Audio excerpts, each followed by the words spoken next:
दोस्तों, आज हम पढ़ने जा रहे हैं आचार्य रामचंद्र शुक्ल द्वारा लिखित हिंदी साहित्य का इतिहास। ये हर एक परीक्षा के लिए बहुत अधिक महत्वपूर्ण और उपयोगी है। इसे मैंने आप लोगों के लिए बहुत ही सरल, वस्तुनिष्ठ, वन लाइनर प्रारूप में बनाया है। इसका एक एक तथ्य इतना महत्वपूर्ण है, ये बार बार हर एक परीक्षा में पूछा जाता है। तो दोस्तों, ध्यानपूर्वक पढ़िए और इसके सारे तथ्य आप नोट कर लीजिए और इनको याद कर लीजिए। इससे बाहर कुछ भी नहीं पूछा जाता है। आचार्य शुक्ल का इतिहास इतना महत्वपूर्ण है कि किसी भी परीक्षा के 50% प्रश्न इसी पुस्तक से आते हैं। तो आइए शुरू करते हैं। हिंदी साहित्य का इतिहास जो आचार्य रामचंद्र शुक्ल ने लिखा है वो 1929 में प्रकाशित हुआ, लेकिन पुस्तक के रूप में प्रकाशित होने से पहले ये इतिहास सर्वप्रथम हिंदी शब्द सागर की भूमिका के रूप में हिंदी साहित्य का विकास नाम से 1929 में ही जनवरी माह में आ चुका था। तो ये बार बार पूछा जाता है कि हिंदी साहित्य का इतिहास आचार्य रामचंद्र शुक्ल पहले किस नाम से आया था।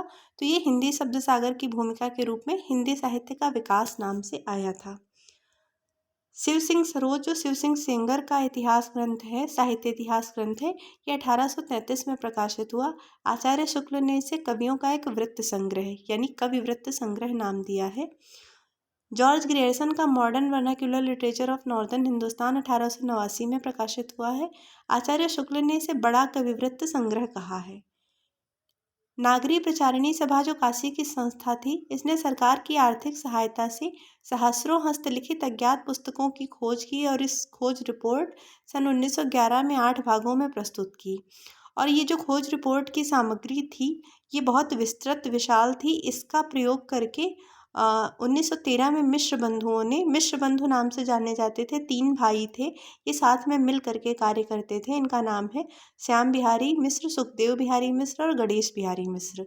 ये भी पूछा जाता है कि मिश्र बंधुओं का क्या नाम है, मिश्र बंधुओं में कौन आते हैं, मिश्र बंधुओं में कौन नहीं आते हैं, ऐसे करके। तो ये महत्वपूर्ण है, याद रखिएगा। तो इन तीनों लोगों ने, मिश्र बंधुओं ने 1913 में मिश्र बंधु विनोद नाम से साहित्य का इतिहास लिखा। इसके 3 भाग थे जो 1913 में प्रकाशित हुए और चौथा भाग 1934 में प्रकाशित हुआ मिश्र बंधु विनोद का। आचार्य शुक्ल ने अपने काल विभाजन और नामकरण में आधार बनाया है। आचार्य शुक्ल अपने इतिहास ग्रंथ में कहते हैं कि उन्होंने जो काल विभाजन और नामकरण किया है, उसके लिए उन्होंने 2 चीज़ों का आधार बनाया है। एक तो ग्रंथों की प्रसिद्धि और दूसरी रचनाओं की प्रचुरता। मतलब किस काल में कौन से ग्रंथ अधिक प्रसिद्ध रहे हैं और किस प्रकार की रचनाओं की प्रचुरता रही है, यानी ज़्यादा मात्रा में मिलती हैं। ये 2 चीज़ों को ध्यान में रख करके उन्होंने काल विभाजन और नामकरण किया है। आदिकाल के भीतर आचार्य शुक्ल ने 2 प्रकार की रचनाओं का उल्लेख किया है। जो आचार्य शुक्ल ने सबसे पहला समय आदिकाल यानी वीर गाथा काल जिसे आचार्य शुक्ल ने कहा है, उसके अंतर्गत 2 प्रकार की रचनाएं मिलती हैं। पहली अपभ्रंश और दूसरी देश भाषा की। तो आचार्य शुक्ल ने आदिकाल में 4 साहित्यिक पुस्तकें मानी हैं। ये कौन कौन सी हैं? विजयपाल रासो नल्ल सिंह, हमीर रासो सारंगधर, कीर्तिलता और कीर्तिपता का विद्यापति की। ये सारा एक एक जो भी इसमें तथ्य है, सब इतना महत्वपूर्ण है कि बार बार पूछा जाता है। 8 देश भाषा काव्य की पुस्तकें मानी हैं आदिकाल के अंतर्गत। इनमें कौन कौन सी हैं? खुमान रासो दलपति विजय, बीसल देव रासो नरपति नाल, पृथ्वीराज रासो चंद्रबरदाई, जयचंद्र प्रकाश भट्ट केदार का, जयमंक जस चंद्रिका मधुकर कवि की, और परमाल रासो जिसे आल्हा खंड कहा जाता है जगनिक का, खुसरो की पहेलियाँ अमीर खुसरो की, और विद्यापति की पदावली। ये जो ऊपर की 4 हैं और उसके बाद जो नीचे की हैं 8 पुस्तकें, कुल 12 पुस्तकों के आधार पर आदिकाल का लक्षण, निरूपण और नामकरण आचार्य शुक्ल ने किया है। इसमें से आचार्य शुक्ल बताते हैं कि अंतिम 2 जो खुसरो की पहेलियाँ और विद्यापति पदावली है, इसके साथ बीसल देव रासो के अलावा, यानी ये 3 ग्रंथ, खुसरो की पहेलियाँ तो जैसा नाम से ही स्पष्ट है, ये पहेलियाँ हैं और खुसरो ने खड़ी बोली हिंदी का प्रयोग सबसे पहले किया था। और विद्यापति की पदावली जो है कृष्ण भक्ति का काव्य है। बीसल देव रासो श्रृंगार रस का काव्य है, प्रबंध काव्य है, लेकिन श्रृंगार रस इसमें महत्वपूर्ण मुख्य है। ये 3 को अगर हटा दिया जाए तो सारे ग्रंथ जो बचते हैं वो वीर गाथात्मक ही हैं। तो इन्हीं 9 ग्रंथों के आधार पर आचार्य शुक्ल ने आदिकाल को वीर गाथा काल नाम दिया। महत्वपूर्ण है, ध्यान रखिएगा। आचार्य शुक्ल ने रीतिकालीन कवियों के परिचयात्मक विवरण मिश्रबंधु विनोद से लिए हैं। बेटा ये सारे प्रश्न जो हैं आचार्य रामचंद्र शुक्ल का जो हिंदी साहित्य का इतिहास है उसकी भूमिका से लिए गए हैं और इस समय भूमिका से बहुत ज़्यादा प्रश्न पूछे जाते हैं, तो आप ध्यानपूर्वक सुनिएगा सारे प्रश्न। फिर आचार्य शुक्ल बताते हैं कि आधुनिक काल में गद्य का आविर्भाव सबसे प्रधान साहित्यिक घटना है। जो आधुनिक काल था सन 1900 के बाद वाला समय, उसमें गद्य लेखन की शुरुआत हुई, ये सबसे प्रधान साहित्यिक घटना है जो आधुनिक काल में घटी। उसके बाद एक कथन है, जिस प्रकार गाहा यानी गाथा कहने से प्राकृत का बोध होता है उसी प्रकार दूहा कहने से अपभ्रंश का। ये आचार्य शुक्ल का कथन है। इसमें दो बातें निकल करके आती हैं कि प्राकृत भाषा का मुख्य छंद तो जो था वो गाथा या गाहा था और अपभ्रंश भाषा का मुख्य छंद जो था वो दोहा या दूहा था। ये दोनों भी अत्यंत महत्वपूर्ण हैं। भरत मुनि का समय है विक्रम की तीसरी सदी। भरत मुनि ने अपभ्रंश को क्या कहा है? देश भाषा कहा है।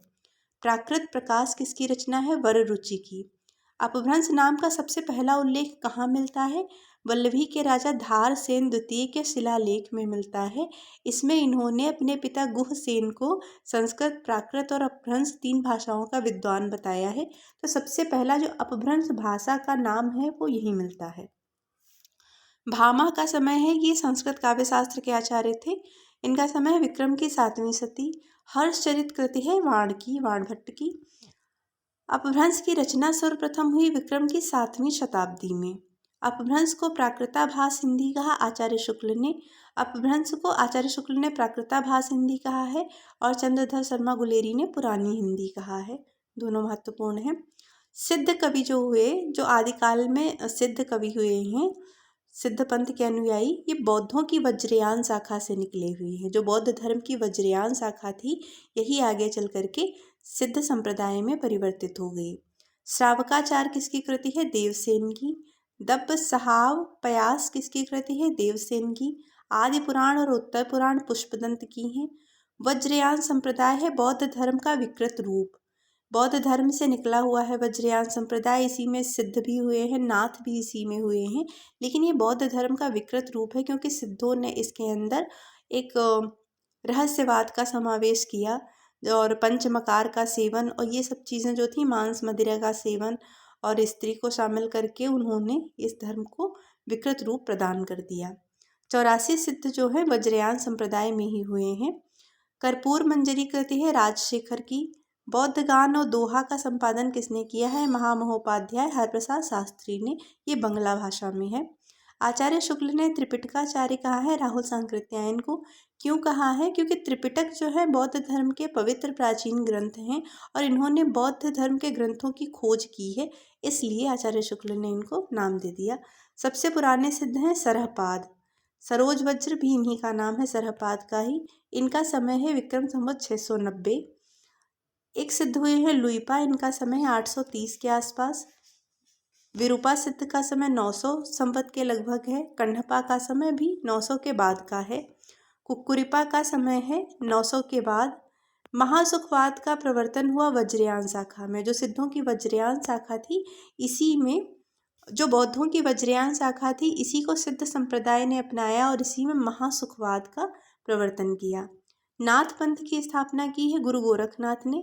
नाथ पंथ का मूल है सिद्धों की वज्रयान शाखा में। ये जो नाथ पंथ है ये भी सिद्धों से ही निकला।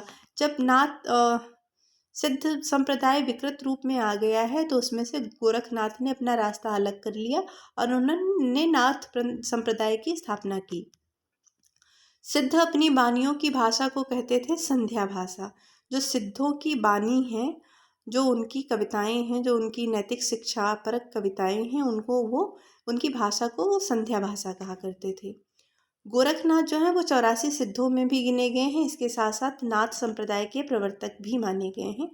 सिद्धों से अपना मार्ग अलग करके नाथ पंथ की स्थापना की गुरु गोरखनाथ ने। बालनाथ का टीला है पंजाब में, ये नाथ संप्रदाय में महत्वपूर्ण स्थान है इसका। गोरखनाथ का हठ योग प्रभावित है पतंजलि के योग से। गोरखनाथ का समय है 10वीं शताब्दी के लगभग। गोरखनाथ के गुरु हैं मत्स्येंद्र नाथ, इन्हें मच्छंदर नाथ के नाम से भी जाना जाता है। नाथों की संख्या 9 मानी जाती है। इनमें नागार्जुन, जड़भरत, हरिश्चंद्र, सत्यनाथ, भीमनाथ, गोरखनाथ, चरपट, जलंधर और मलयार्जुन, ये सारे नाम जो है गोरक्ष सिद्धांत संग्रह पुस्तक में दिए गए हैं। आचार्य शुक्ल का कथन है, नाथ पंथ सिद्धों की परंपरा से ही छंट कर निकला है, इसमें कोई संदेह नहीं। नाद और बिंदु का उल्लेख है वज्रयानी सिद्धों में। नाद क्या होता है? कुंडलिनी जागृत होने पर जो स्फोट होता है, यानी जो शब्द होता है, उसे नाद कहते हैं। और कुंडलिनी जागृत होने पर जो प्रकाश होता है उसे बिंदु कहते हैं। तो इतने तथ्य आचार्य शुक्ल की हिंदी साहित्य का इतिहास से आपके सामने प्रस्तुत हैं। और धीरे धीरे मैं आपको पूरी पुस्तक ऐसे ही वन लाइनर के रूप में दे दूँगी। आप इसमें से नोट्स बना लीजिए और इनको याद कर लीजिए।